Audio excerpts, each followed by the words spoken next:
Good day mga ka-agri. Ngayong araw po ay update ko na po kayo talaga sa ating 7 months old na lakatan. Talagang hindi na po natin mapipigilan yung panahon. Umabot na po siya talaga ng 7 months. Even though po na mga expectations natin doon na hindi natin talaga naabot 100%. Nasa mga 80% lang. Pero okay pa rin po mga ka-agri. Kahit na hindi natin naabot yung 100% na expectation natin sa ating 7-month-old na lakatan sa ngayon. Puntahan po natin doon nang maipakita po sa inyo kasi gusto ko talagang ma-update kayo monthly niyan para makita nyo na po yung diferensya niyan mula noon hanggang ngayon, bagong tanim, para po maipakita natin sa inyo na hindi po tayo gumagawa-gawa lang ng kwento.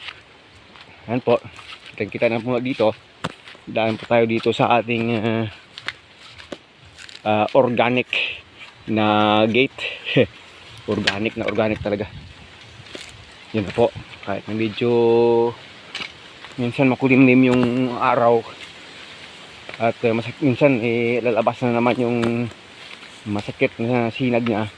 Kaya ito na po talaga mga ka-agri yung ating 7 months old lakatan.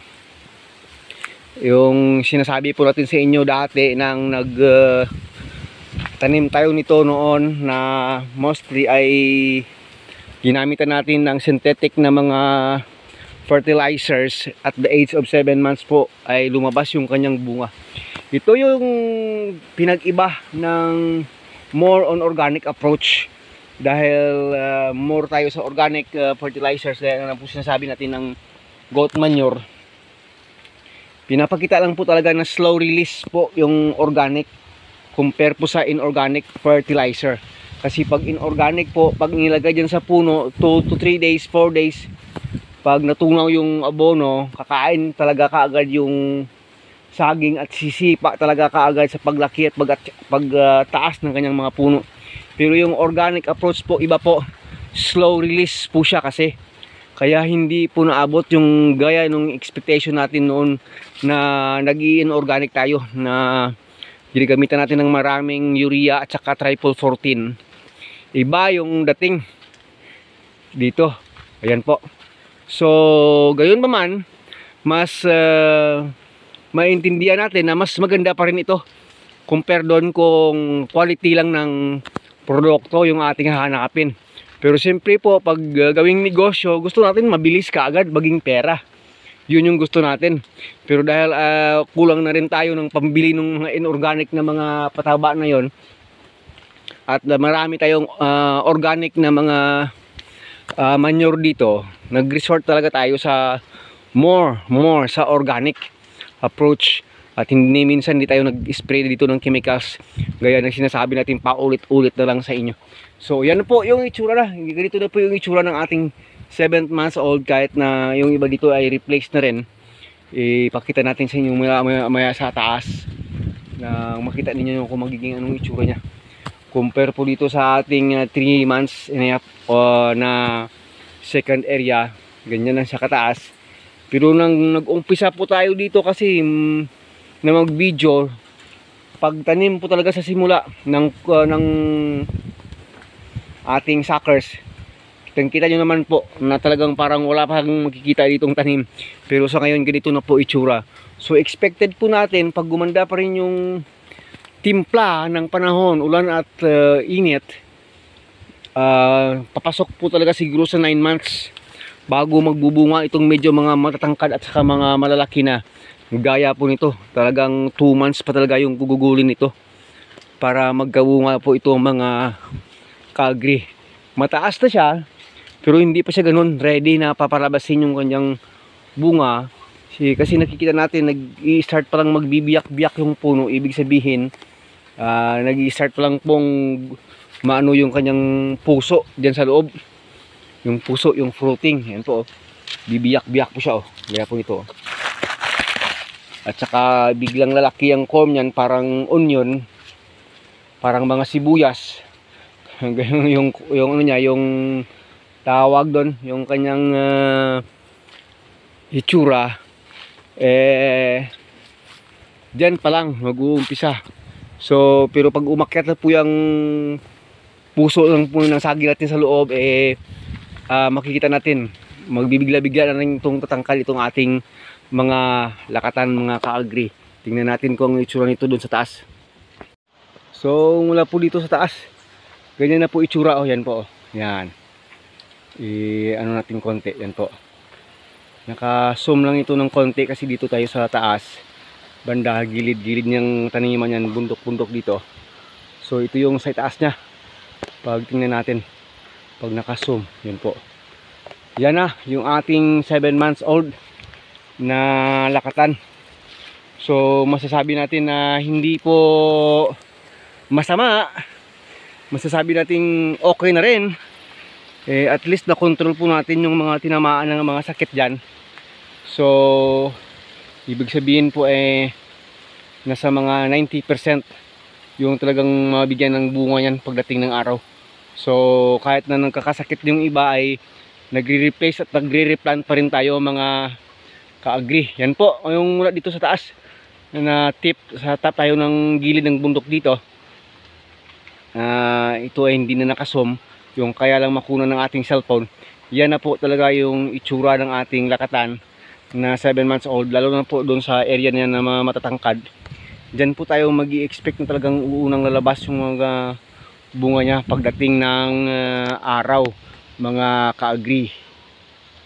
So mula po dito ay bababa po tayo doon ng ng malapitan, video ng malapitan.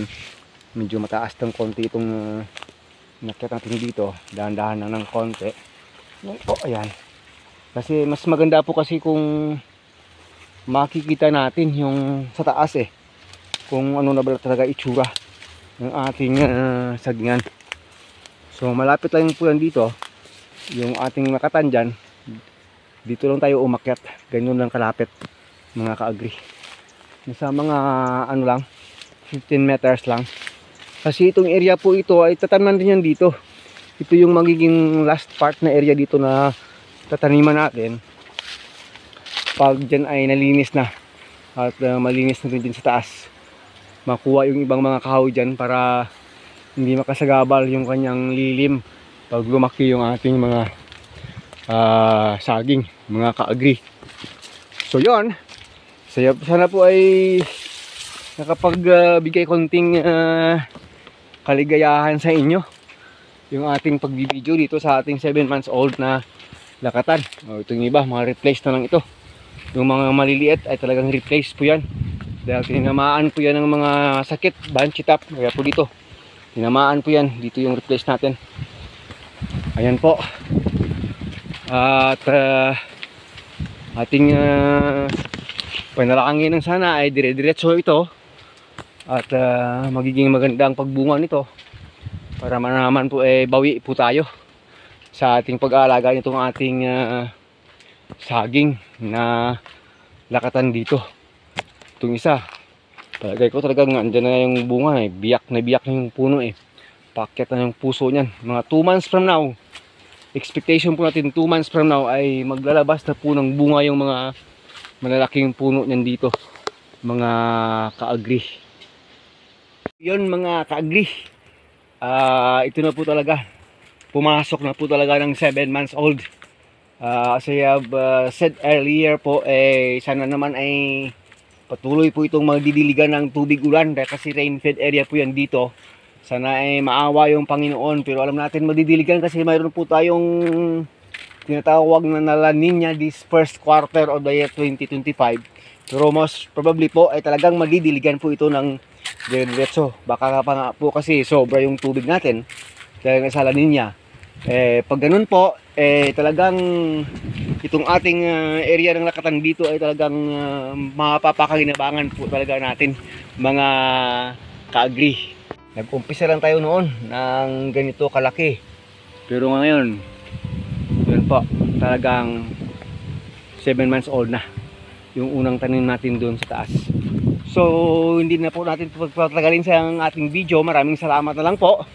Sana po ay again nakapagbigay ng encouragement po sa ating mga nagtatanim ng lakatan dyan.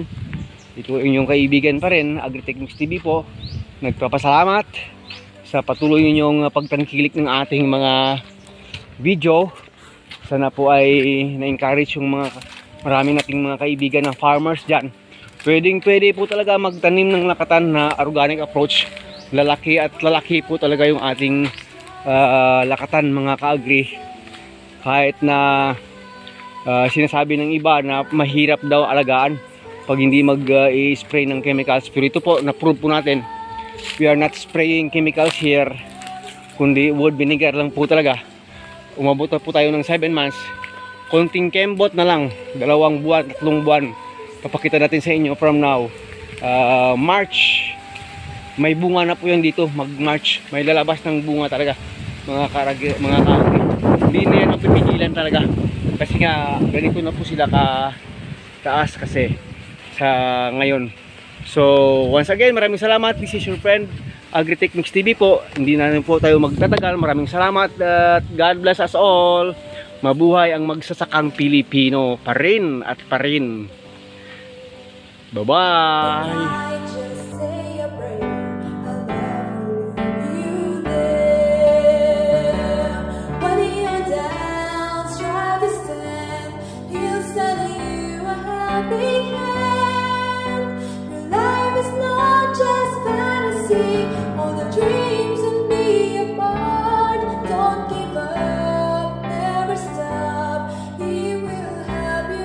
Just start, though maybe you don't understand all the dreams and trust is hard. All the dreams and never let it go away. The very thing to you I can say.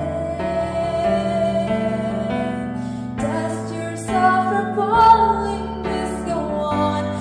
We'll see, you and me together, all the dreams forever. When you're down, try to stand, he'll send you a helping hand. Your life is not just fantasy, all the dreams and be apart. Don't give up, never stop. Just start, though maybe you don't understand all the dreams and trust is hard. When you're down, try to stand, he'll send you a helping hand. Your life is not just fantasy, all the dreams and be apart. Don't give up.